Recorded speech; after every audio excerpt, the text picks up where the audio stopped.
Speaking of success and setting them up for success, I know we want to kind of dive in and pivot to, what does it take to build um, a successful homeschool? You talk about some of the basic stuff, and we've got some foundational conversations done.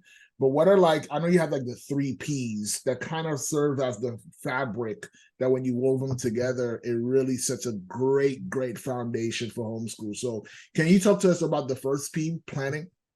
Yes, these are the game changers. I call them game Game changers. changers. I know planning. You can go in any order. I know there's purpose, planning, and pacing, I but know, right? whichever one you want to But go with first. I call them game changers because honestly, this is really going to give you that foundation that you can actually build on. Because if you don't have a foundation and you're just building, it's going to crumble at some point. And you Right. want to try to avoid that if possible.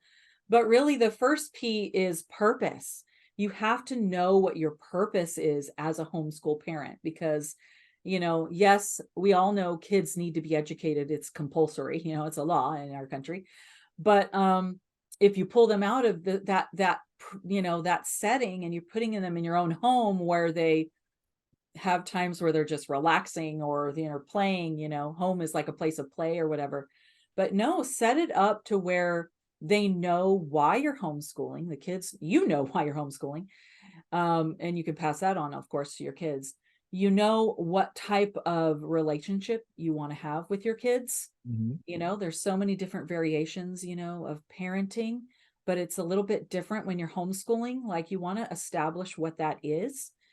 And you want to have some kind of academic goals. I remember when I first started out, it was like I wanted my kids to learn how, to read a certain number of books or something like that. You want to be able to know what kind of character focus, like what words would you use to describe the kind of character that you want your kids Mm, to have and develop over time. What is your vision? What do you ultimately want your kids to look like when they're done with school? And what are your family values? I have a packet that I put together called the Family Goals Packet. And it really helps parents outline this whole idea of finding their purpose and knowing what their individuality is for their own home. Because when, like I said, when you get down the line and you're just like, everything's frustrating, the yeah. whole day is bad, nothing went according to plan, and I'm done, you're going to want to go to, okay, back to why am I doing this? What is my purpose? Let me forget about what happened, restart, refresh, and really go back to that vision and mission that you have. So the second P is planning. Now, I know a lot of people who hate planning. I was one of them. Okay. Like I might seem like a type A, but I'm like 20 plus years down the road. And I've developed that. I've worked really hard to be who I am right now.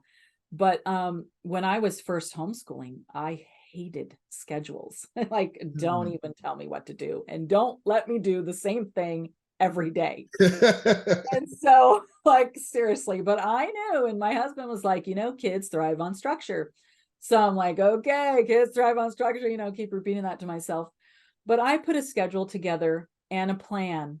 And I might not have been good at it at first. I might have followed it like 5% of the time, but I still had that plan and I got better at that plan every year.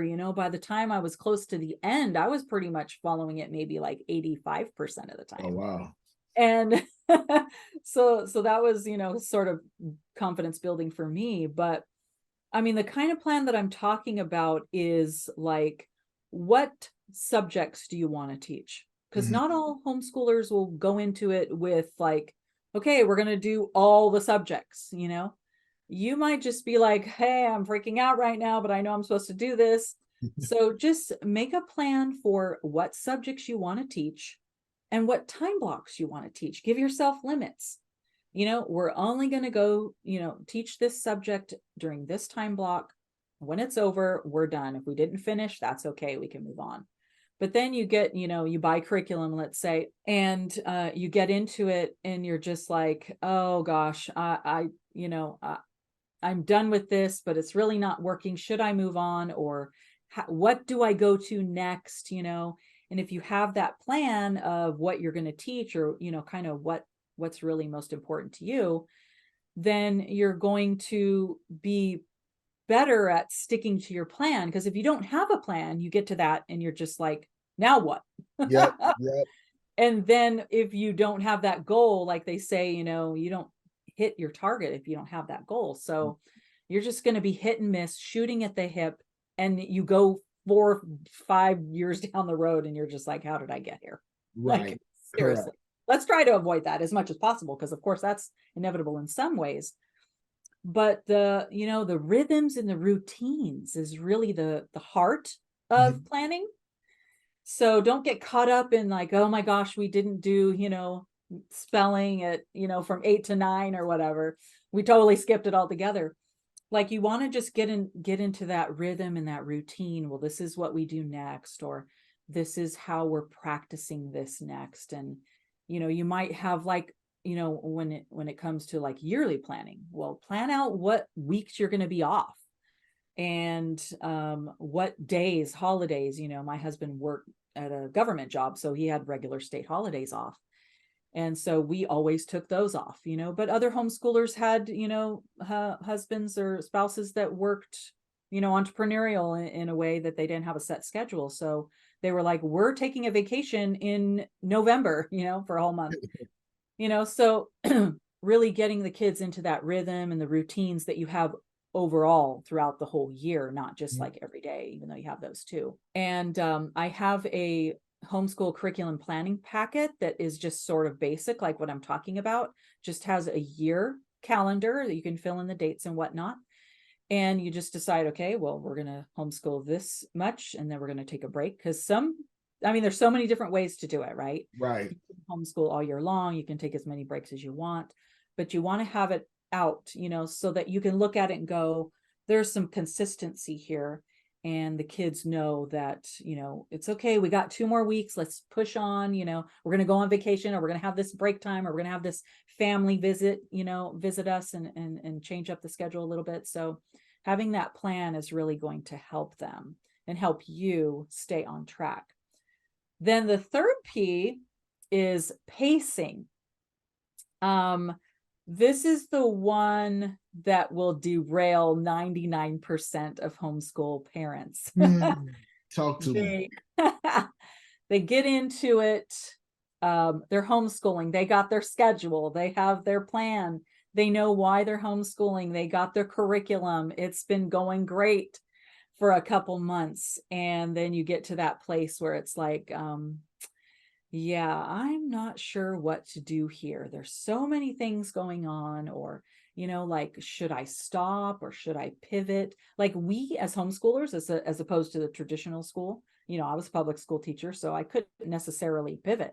Mhm. But as homeschoolers, I can pivot. I can be like, okay, let's change. Let's get to a different location, perhaps, let's go outside and do school out there, or go to someone else's house and do school, or different things like that. So you come up to these obstacles, like this is taking too long, or this is too boring. The child's totally not into it, or it's just too much. Like, oh my gosh, how many times do I have to hear my mom go on and on about this topic, or you have the idea of too many age groups, like you have a 5th grader, a 3rd grader, and a 1st grader. Like, how does that work, and really having the ability to be flexible, to balance your time with all the different levels. And then sometimes, you work together as a group, but, the younger children might need more attention, and then the older ones can be a little more independent, and then you can like switch between them and stuff like that. So, so the idea that you have to go through, and do exactly the way your program is telling you to do is not, what we do as homeschoolers. Like, we Got you. stop when we need to stop, we can pivot, we can change, all those things. I think that flexibility is so key, Yeah. and being able to kind of be not so tied to, like, like the academic calendar. They're like, yo, we got to get to this point by this time, and if we don't get here, then it's Yeah, like exactly.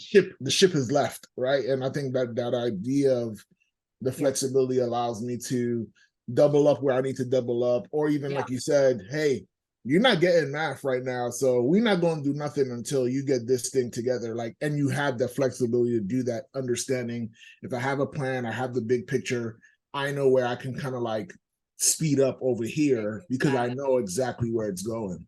Yeah, that's exactly how it is.